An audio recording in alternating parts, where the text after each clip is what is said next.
Maria Santos had always been good at blending in. At 28, she possessed the kind of unremarkable appearance that made her invisible in crowds. Average height, brown hair usually pulled back in a simple ponytail, and clothes that never drew attention. She drove a 10-year-old Honda Civic that looked like every other car on the road. These qualities, which had once made her feel ordinary, were now her greatest assets. 3 months earlier, Maria had been working as a freelance translator, struggling to pay rent on her small apartment in downtown Chicago. Her background in linguistics and her fluency in 5 languages barely covered her basic expenses. When her landlord threatened eviction, she knew she needed to find additional income quickly. That's when she stumbled across an unusual job posting on a discreet freelance website. The listing was vague but intriguing. It requested a driver for special transportation services and emphasized the need for discretion, reliability, and the ability to remain calm under pressure. The pay was exceptional, more than triple what she made translating documents.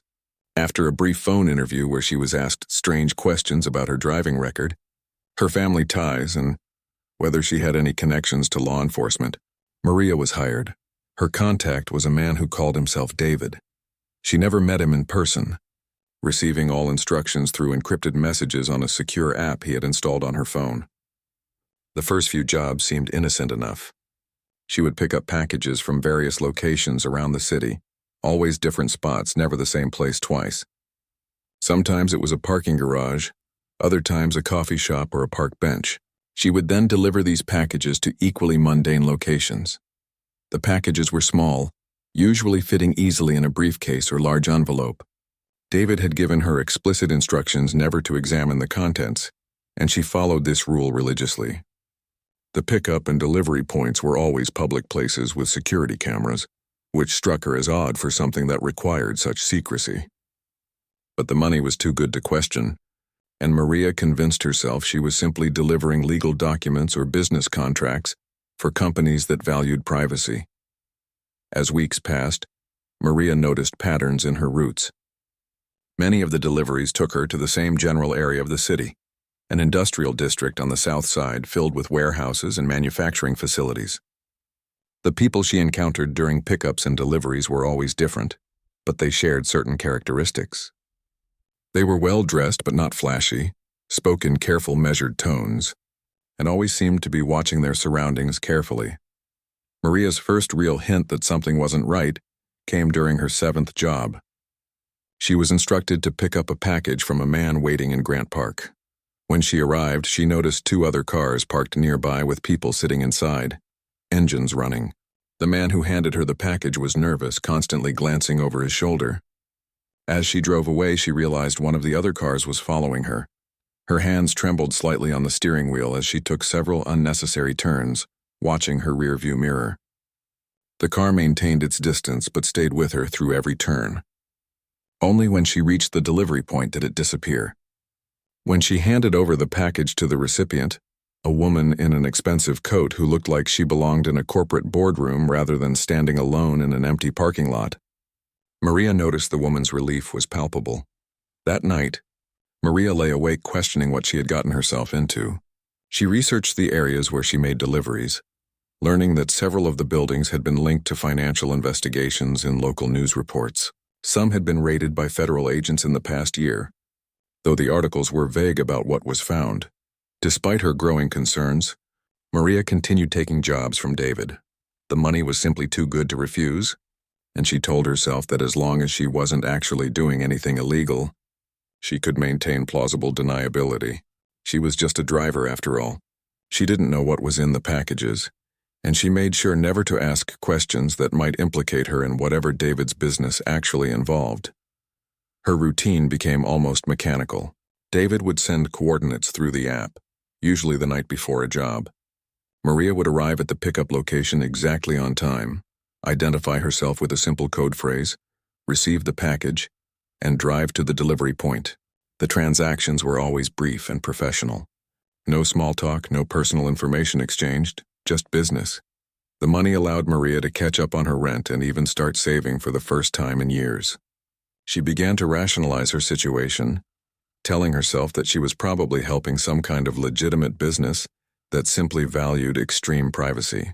Maybe it was corporate espionage or perhaps wealthy individuals who needed discreet document delivery. As long as she wasn't directly harming anyone, she could live with the moral ambiguity. But as her 8th week on the job approached, Maria began noticing more surveillance around her delivery routes. Cars that seemed to appear too often in different locations. People who dressed like tourists but carried themselves like professionals. Security cameras in places that seemed oddly positioned to capture license plates rather than protect storefronts. The packages themselves had also changed subtly. They were smaller now, often feeling like they contained electronic devices rather than documents. The pickup and delivery locations had shifted too, moving from public spaces to more isolated areas. Parking garages late at night, empty lots on the outskirts of the city, abandoned buildings that were supposed to be condemned. Maria's instincts told her to quit, but David had recently increased her payment significantly. He also mentioned that he had several larger jobs coming up that would pay enough for her to take a month off afterward. The temptation was too strong to resist, especially when she calculated that a few more jobs would give her enough money to leave Chicago entirely and start fresh, somewhere else. What Maria didn't know was that federal agents had been watching David's operation for months. Her name had appeared on their radar 3 weeks earlier, when surveillance cameras captured her license plate at multiple locations that were already under investigation. FBI Special Agent Sarah Chen had been tracking the movement of packages through the city, trying to map out the network of people involved in what they suspected was a major money laundering operation. The investigation was reaching a critical point, and Maria Santos, the unremarkable woman who thought she was just a driver, was about to find herself at the center of one of the largest financial crimes cases the FBI had worked in years. FBI Special Agent Sarah Chen had been working financial crimes for 8 years, but the case that landed on her desk in early spring was unlike anything she had encountered before. The investigation began when bank fraud algorithms flagged unusual patterns of cash deposits across dozens of accounts in the Chicago area. Small amounts always under reporting thresholds, but when analyzed together, they formed a sophisticated money laundering network moving millions of dollars. The breakthrough came when surveillance footage from a downtown bank showed the same woman making deposits at 3 different branches within a single week. The woman was identified as Rebecca Walsh, a supposed art dealer with no visible inventory, no gallery, and no legitimate source of income that could explain the cash flow through her accounts. When agents raided her apartment, they found detailed records of pickup and delivery schedules, but no actual evidence of the money laundering operation itself. Rebecca's records led them to realize they were dealing with a cell-based operation. Each person involved knew only their immediate contacts and specific role. Rebecca was just one link in a much larger chain, and her arrest had likely triggered the organization to shift their methods. This is when the delivery drivers became crucial to the investigation. Agent Chen's team identified 7 different drivers who had been making regular pickups and deliveries to locations connected with their financial investigation. The drivers appeared to be unknowing participants, hired through legitimate-seeming job postings and managed through encrypted communication apps. Maria Santos was the most active of these drivers, with 3 deliveries per week over the past 2 months. The FBI faced a delicate situation. If they arrested the drivers immediately, they would lose their opportunity to trace the operation to its leadership. But if they allowed the drivers to continue operating, they risked enabling ongoing criminal activity. Agent Chen proposed a different approach: surveillance and eventual recruitment. Maria's phone had been flagged by the National Security Agency's data collection systems due to her use of the encrypted messaging app. While the FBI couldn't read her messages without a warrant, they could track her movements and correlate them with known investigation sites. Agent Chen's team began following Maria during her delivery runs, documenting every stop and photographing every person she interacted with.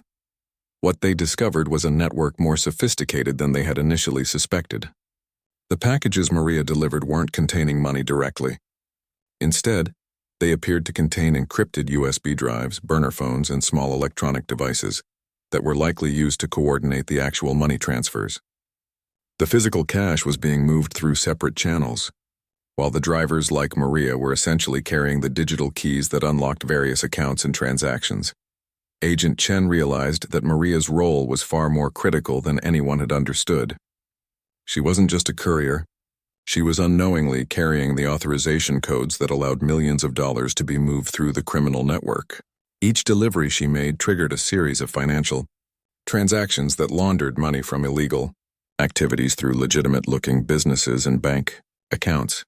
The surveillance of Maria revealed another troubling development. The organization had become aware that law enforcement was closing in. Pickup and delivery locations changed more frequently, and the people Maria interacted with showed increased signs of paranoia.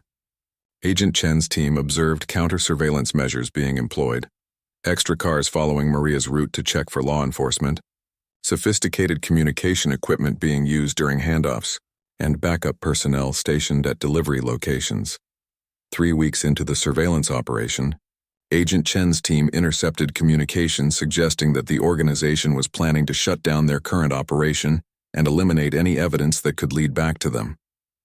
This typically meant that people like Maria, who could identify multiple members of the organization, would be considered security risks.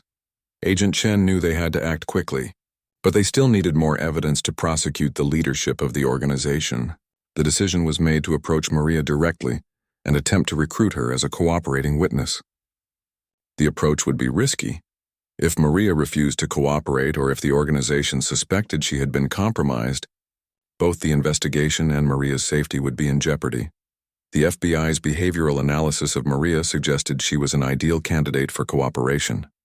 She had no criminal background, was likely unaware of the true nature of her work, and appeared to be motivated primarily by financial necessity rather than criminal intent. Her educational background in linguistics suggested she was intelligent enough to understand the situation and potentially sophisticated enough to help the FBI document the organization's communication methods. Agent Chen spent several days planning the approach.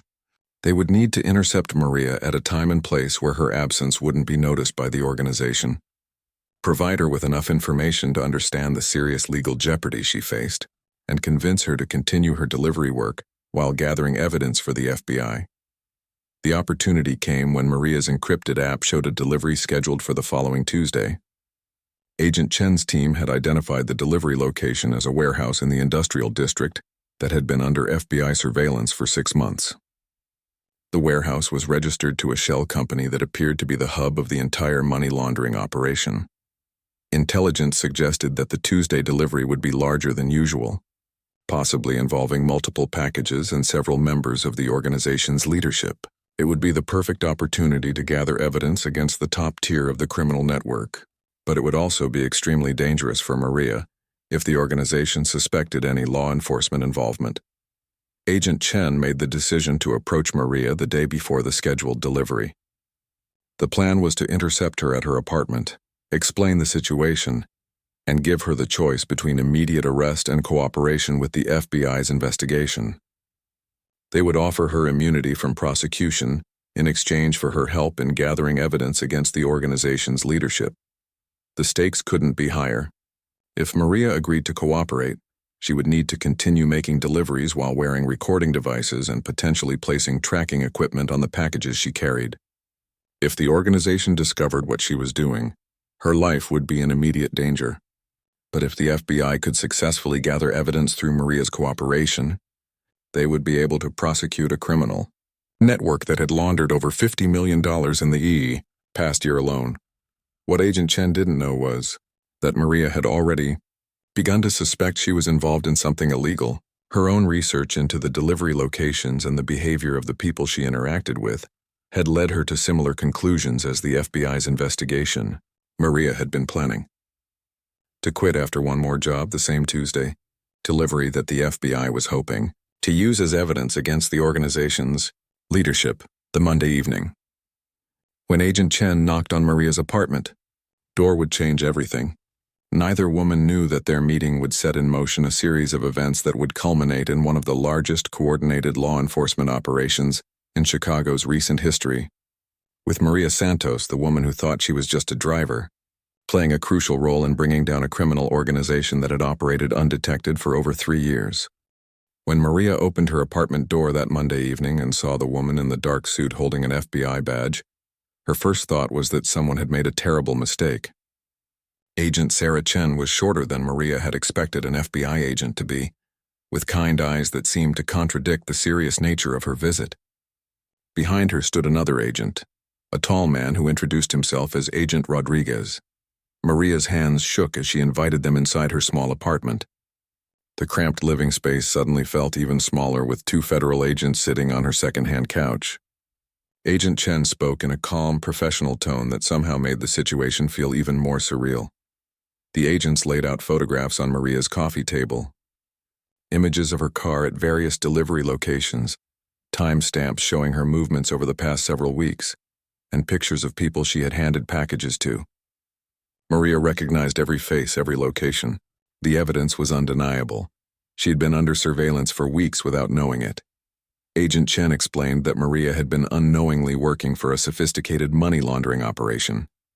The packages she had been delivering contained digital authorization codes that allowed criminals to move millions of dollars through fraudulent accounts.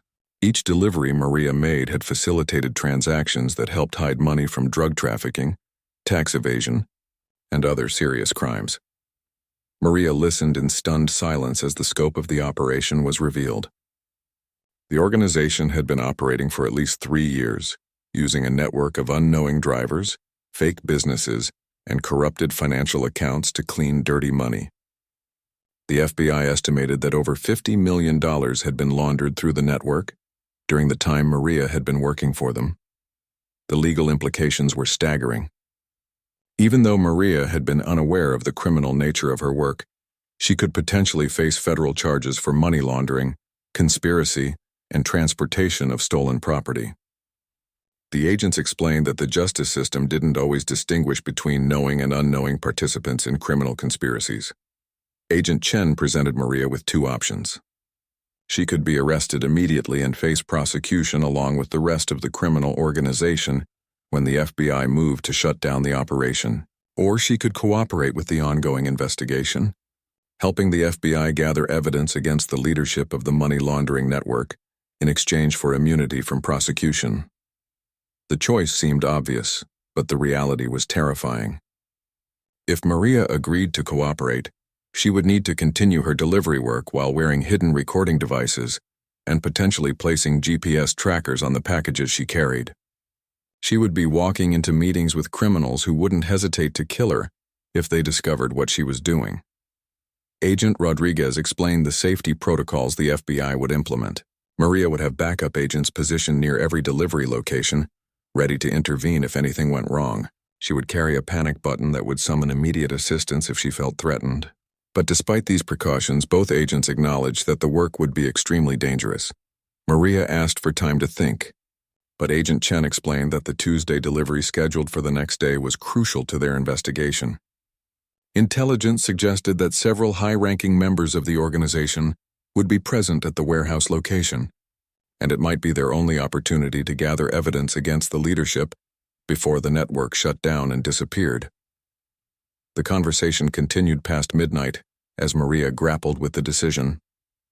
The agents answered her questions about witness protection, relocation assistance, and what would happen to her life after the investigation concluded. They were honest about the risks and the likelihood that she would need to start over completely in a new city with a new identity.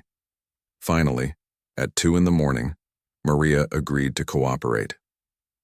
The decision was motivated partly by fear of prosecution, but also by anger at having been manipulated and used by the criminal organization. Agent Chen immediately began preparing Maria for the next day's operation. The FBI's technical team arrived at Maria's apartment before dawn, bringing sophisticated recording equipment that would need to be concealed on her body and in her car. They installed tiny cameras in her dashboard and rearview mirror, positioned to capture the faces of everyone she interacted with during deliveries.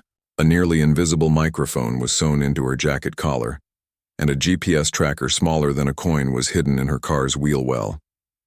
Agent Chen walked Maria through the protocols she would need to follow. She was to behave exactly as she had during previous deliveries, showing no signs of nervousness or awareness that she was being monitored. If asked any unusual questions by the people she met, She should respond naturally but try to steer conversations toward topics that might reveal information about the organization's structure or future plans. The panic button was disguised as a button on her car keys. If pressed, it would send an immediate alert to the FBI surveillance team and trigger an emergency response. Agent Chen emphasized that Maria should use it without hesitation if she felt threatened, even if it meant compromising the investigation. As the sun rose on Tuesday morning, Maria prepared for what would be the most dangerous day of her life. The delivery instructions had arrived through the encrypted app at 6 a.m., providing coordinates for a pickup location in downtown Chicago and a delivery destination at the warehouse that had been under FBI surveillance for months. The pickup went smoothly, almost too smoothly. The man who handed Maria the package seemed more relaxed than usual, chatting briefly about the weather and asking if she had been enjoying her work with David. Maria managed to respond naturally while the hidden cameras captured his face and the microphone recorded his voice. The package felt different from previous deliveries. It was heavier and had an unusual shape, as if it contained multiple electronic devices rather than the single item she usually carried. Agent Chen had prepared her for this possibility, explaining that the Tuesday delivery might involve authorization codes for a large-scale money transfer operation. As Maria drove toward the warehouse district, she noticed the FBI surveillance vehicles maintaining their distance behind her. Knowing they were there provided some comfort, but she understood that if something went wrong inside the warehouse, it might take several minutes for help to reach her. The warehouse itself was larger than the previous delivery locations, with multiple loading docks and several cars already parked outside. Through her rearview mirror camera, the FBI surveillance team could see at least 6 vehicles, suggesting that this was indeed a significant meeting of the organization's leadership. Maria parked where she had been instructed and walked toward the main entrance of the warehouse. Her heart raced as she approached the door, knowing that she was about to walk into a room full of criminals who would kill her without hesitation if they discovered her true purpose. The door opened before she could knock, and a man she had never seen before gestured for her to enter.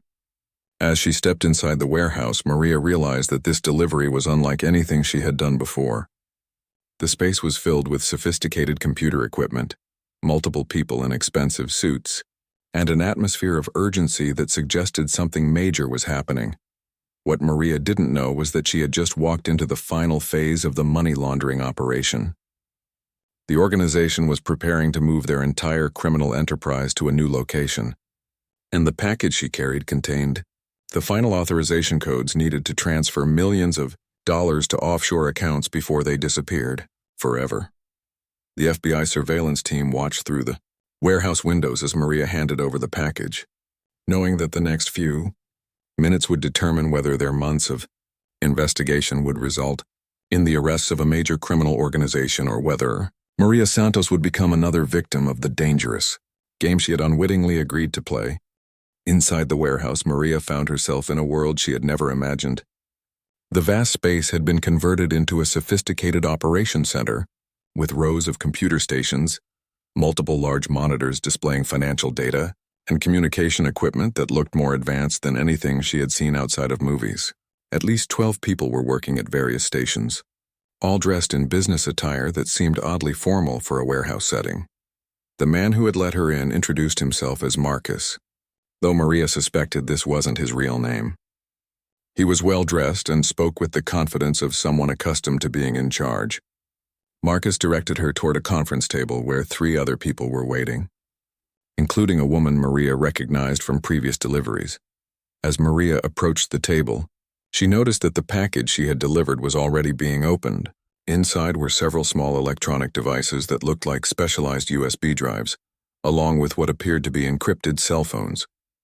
The woman Maria recognized began connecting the devices to one of the computer terminals, causing new data to appear on the large monitors around the room. Marcus engaged Maria in conversation, while the technical work continued around them. He asked about her experience working with David, whether she had encountered any problems during her deliveries, and if she had noticed anything unusual during her recent jobs. Maria answered carefully, trying to appear relaxed while the hidden recording equipment captured every word. The conversation revealed more about the organization than Maria had learned during all her previous deliveries combined. Marcus mentioned that they were in the final phase of a major project that had taken 3 years to complete. He spoke about moving to international operations and referenced partners in several different countries. Most importantly, he mentioned that after today's work was finished, they would no longer need delivery drivers for their Chicago operations. Maria realized that this was intended to be her final job. The organization was preparing to shut down their current operation and move to a new location, which explained the urgency and the large number of people present in the warehouse.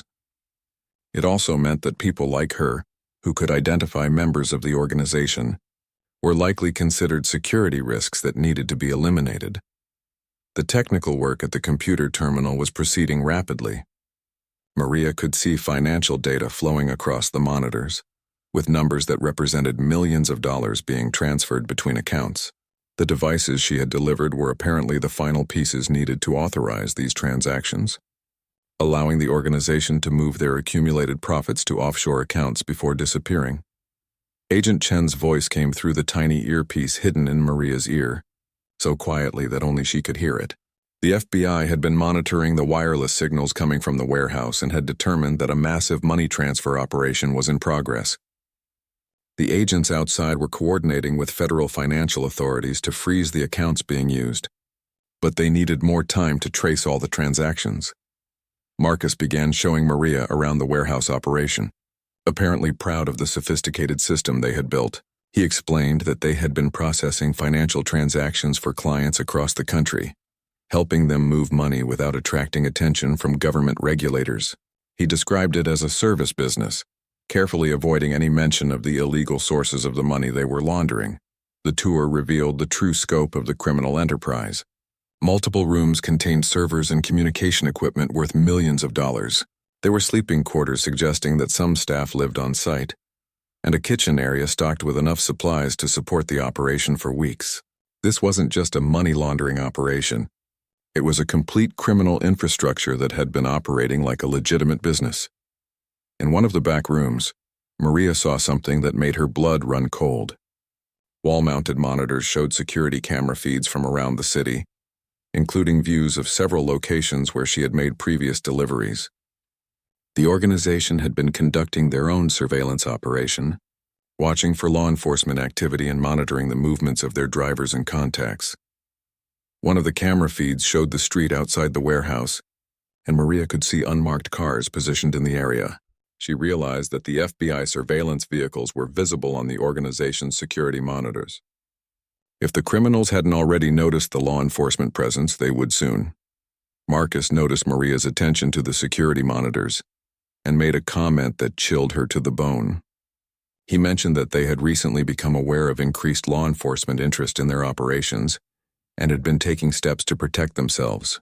He spoke about the need to eliminate any evidence or witnesses that could lead authorities to their new location. The woman working at the computer terminal called Marcus over to show him something on her screen. Maria could hear them discussing problems with some of the financial transfers, mentioning that several accounts had been frozen by federal authorities. The realization was dawning on them that law enforcement was actively interfering with their operation. Agent Chen's voice in Maria's earpiece became more urgent. The FBI had successfully traced and frozen over $30 million in illegal transfers, but the organization was becoming aware of the law enforcement action.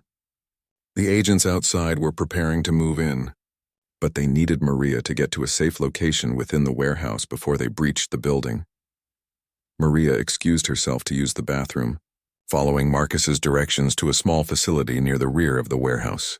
As she walked through the building, she passed more computer equipment and saw additional staff members who appeared to be packing important documents and electronic devices. The organization was clearly preparing for an emergency evacuation.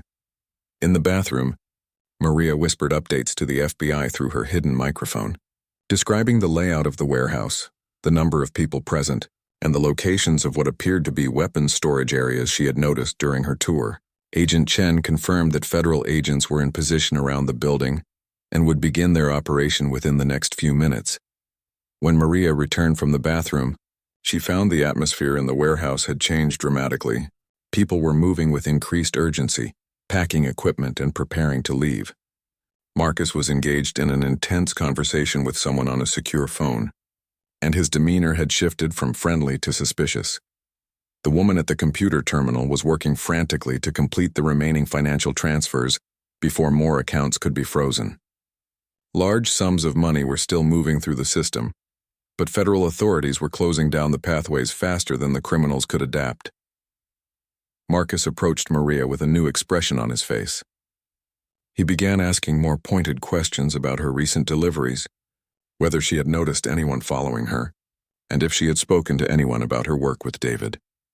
Maria could tell that suspicion was growing, and she knew that her time was running out.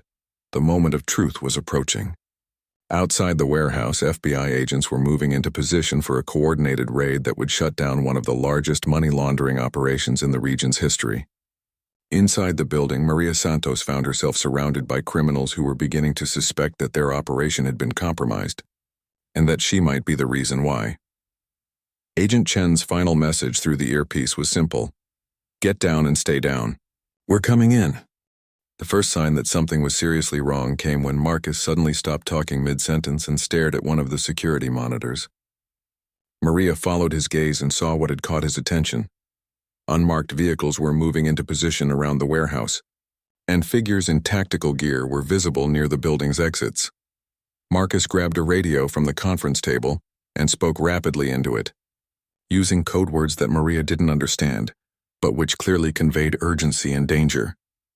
Around the warehouse, people began moving with practiced efficiency, shutting down computer terminals, grabbing pre-packed bags, and heading toward what appeared to be predetermined escape routes.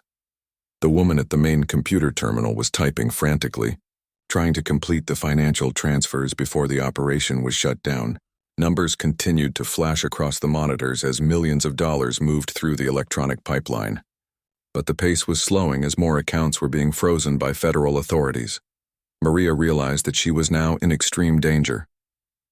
The organization clearly suspected that law enforcement was closing in, and they would soon figure out that their driver had been compromised. She began moving slowly toward the rear of the warehouse, trying to put distance between herself and the main group without attracting attention. Marcus was barking orders to his team, coordinating their emergency evacuation procedures. Maria could hear him instructing people to destroy evidence, secure backup drives, and prepare for immediate departure through multiple exit routes. The level of organization suggested that they had planned for this scenario and had practiced their emergency response. Through her hidden earpiece, Agent Chen's voice provided updates on the FBI's position. Federal agents had surrounded the building and were preparing to breach multiple entrances simultaneously. Financial crimes specialists were working with bank security teams to freeze the remaining accounts before more money could be transferred to offshore locations. The tension in the warehouse reached a breaking point when someone at a security station announced that law enforcement vehicles had completely surrounded the building. Marcus spun around and looked directly at Maria, his expression making it clear that he suspected her involvement in the law enforcement response. Before Marcus could act on his suspicions, the warehouse erupted in coordinated chaos. FBI agents breached the main entrance and two side doors simultaneously, shouting commands and moving through the building with tactical precision. The sound of breaking glass and splintering wood echoed through the space as federal agents secured entry points and began establishing control of the situation. Maria dropped to the floor as instructed, covering her head and staying as low as possible, while agents flooded into the warehouse. Around her, members of the criminal organization were scrambling to destroy evidence, escape through rear exits, or prepare to resist arrest. The sophisticated operations center that had been humming with illegal activity moments before was now a scene of federal law enforcement action. Agent Chen was among the first agents through the main entrance, her weapon drawn as she scanned the warehouse for threats and located Maria's position. The FBI had practiced this raid extensively, with agents assigned to secure different areas of the building while specialists focused on preserving the electronic evidence that would be crucial for prosecuting the money laundering network. Several members of the organization attempted to flee through rear exits, only to discover that FBI agents had positioned themselves at every possible escape route. The months of surveillance had allowed law enforcement to map the building's layout and anticipate every likely avenue of escape. One by one, the criminals found themselves surrounded and forced to surrender. Marcus made one final attempt to destroy critical evidence, moving toward a bank of computer servers with what appeared to be an electromagnetic device designed to wipe electronic storage systems.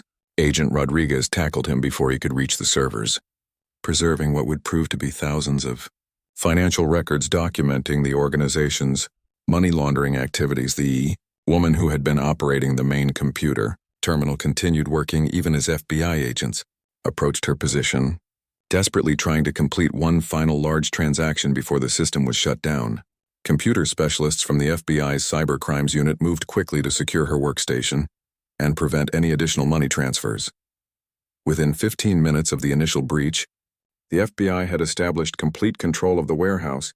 17 members of the criminal organization were arrested, including several high-ranking leaders who had been targets of the investigation for over a year.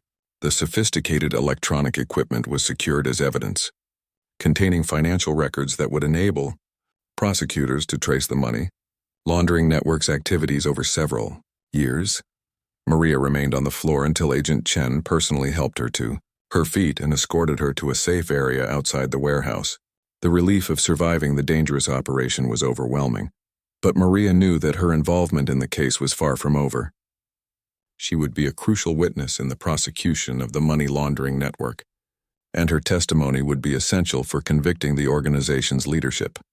The financial specialist working with the FBI had managed to freeze over $40 million in illegal transfers, preventing the vast majority of the organization's accumulated profits from reaching offshore accounts. The speed and coordination of the raid had caught the criminals before they could implement their emergency protocols effectively.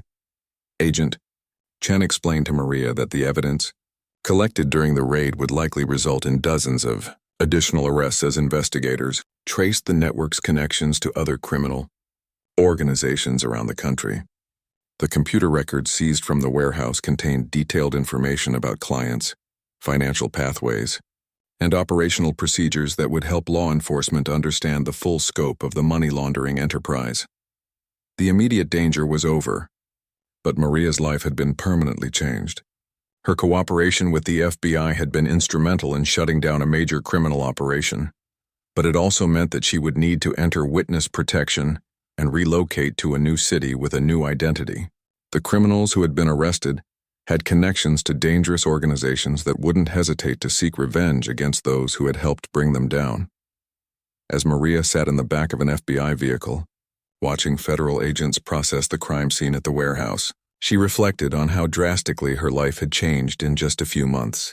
She had started as a struggling translator looking for extra income, had unknowingly become part of a sophisticated criminal enterprise, and had ended up playing a crucial role in one of the largest money laundering busts in the region's history. The woman who had thought she was just a driver had helped the FBI uncover a criminal network that had operated undetected for years, laundering millions of dollars and enabling other serious crimes across the country. Her courage in cooperating with federal agents had not only protected her from prosecution but had also prevented the criminals from escaping with their illegal profits and continuing their operations in a new location. But even as the immediate crisis was resolved, both Maria and Agent Chen knew that the aftermath of the warehouse raid would bring new challenges and dangers that would test Maria's resolve and the FBI's ability to protect their crucial witness in the months to come. 6 months after the warehouse raid, Maria Santos sat in a small coffee shop in Portland, Oregon, reading a newspaper article about the conclusion of the money laundering trial in Chicago. The headline read, "Federal Jury Convicts 15 in Major Financial Crimes Case," and Maria's testimony had been crucial in securing convictions against the organization's leadership. Her new life in Portland was quiet and unremarkable, exactly what she had hoped for after months of living under the constant stress of witness protection. The FBI had provided her with a new identity, a small apartment, and assistance finding work as a translator for a local nonprofit organization. The pay was modest, but it was honest work that allowed her to sleep peacefully at night. Agent Chen had stayed in touch throughout the legal proceedings, providing updates on the case and ensuring that Maria's safety and well-being remained a priority. The FBI's witness protection protocols had worked flawlessly, and there had been no credible threats against Maria. Despite the significant prison sentences handed down to the convicted criminals, the trial had revealed the full scope of the money laundering operation that Maria had unknowingly served. Over 3 years, the criminal network had processed nearly $80 million through their sophisticated system, helping drug dealers, tax evaders, and other criminals hide their illegal profits from law enforcement agencies. The operation had connections to similar networks in 12 other states and 3 foreign countries. Marcus, whose real name turned out to be Vincent Castellano, had been sentenced to 25 years in federal prison for his role as the operations coordinator. The woman who had operated the computer systems received 15 years, while others in the organization received sentences ranging from 5 to 18 years depending on their level of involvement and cooperation with authorities. The investigation that began with Maria's cooperation had led to the discovery of additional criminal enterprises, resulting in over 60 arrests across multiple states. Federal agents had seized more than $100 million in assets, including real estate, vehicles, and electronic equipment purchased with laundered money. David, the man who had hired Maria through the encrypted messaging app, had never been caught. Intelligence suggested that he had fled the country shortly after the warehouse raid, possibly to a nation without extradition treaties with the United States. Agent Chen had explained that international financial criminals often had escape plans and resources that allowed them to disappear when their operations were compromised. Maria's role in bringing down the criminal network had earned her recognition from federal law enforcement agencies, though the commendations and awards had to remain confidential due to her new identity. Agent Chen had privately told her that her courage and cooperation had prevented millions of additional dollars from being laundered and had helped protect other potential victims from being recruited into similar operations. The transition to her new life hadn't been easy. Maria had been forced to cut all contact with friends and family members in Chicago, creating a painful sense of isolation that took months to overcome. The Witness Protection Program provided psychological counseling and support services, but the emotional cost of leaving her old life behind had been higher than she had anticipated. Learning to live with a new identity required constant vigilance. Maria had to remember to respond to her new name, avoid mentioning details from her past, and be careful not to reveal information that could connect her to the Chicago money laundering case. Simple activities like applying for a library card or opening a bank account required careful attention to her cover story. But there were also unexpected benefits to her new life. The trauma of discovering that she had been manipulated by criminals had initially been devastating, but working through those feelings with FBI counselors had helped Maria develop a stronger sense of self-awareness and personal boundaries. She had learned to trust her instincts and recognize warning signs that she had missed before. Her work with the nonprofit organization in Portland was more fulfilling than her previous freelance translation work had been. She was helping refugees and immigrants navigate legal and social services, using her language skills to make a positive difference in people's lives. The work reminded her daily that her cooperation with the FBI had been about more than just avoiding prosecution. It had been about preventing harm to others. Agent Chen visited Portland occasionally to check on Maria's adjustment and provide updates on related cases that had grown out of the original investigation. During one of these visits, she brought news that the FBI had received intelligence about attempts by associates of the convicted criminals to locate and intimidate witnesses from the money laundering case. The threats were not considered credible, but they reminded Maria that her new identity and location needed to remain secret indefinitely.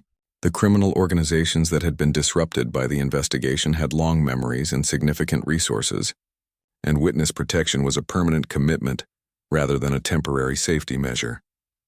Despite these ongoing security concerns, Maria had begun to build a new social life in Portland. She had made friends at work and in her neighborhood, though she had to be careful about how much personal information she shared. Dating remained complicated due to the need to maintain her cover story, but she had started a relationship with a teacher named Michael who believed her carefully. Constructed background about growing up in California. The newspaper article about the trial's conclusion mentioned that federal authorities were continuing to investigate connections between the Chicago money laundering network, and similar operations in other countries. Maria's testimony and the evidence collected during the warehouse raid had provided leads that were still being pursued by international law enforcement agencies. As Maria finished reading the article and prepared to leave the coffee shop, she reflected on the strange journey that had brought her to this point. A year earlier, she had been a struggling translator desperate for income, willing to take a job without asking too many questions about its true nature. Now she was a protected federal witness living under a new identity, having played a crucial role in dismantling a major criminal enterprise. The experience had taught her valuable lessons about the importance of asking questions, trusting instincts, and understanding that financial desperation could lead to dangerous compromises. But it had also shown her that ordinary people could make extraordinary differences when they chose to do the right thing, even when it required tremendous personal sacrifice. Maria folded the newspaper and walked out into the Portland morning, ready to continue building her new life. She would always be looking over her shoulder, always be careful about revealing too much about her past. But she was finally free from the criminal world that had unknowingly enslaved her. The woman who had once thought she was just a driver had become something much more important. A survivor who had helped ensure that justice was served and that other potential victims would be protected from the sophisticated criminals who preyed on people's desperation and trust.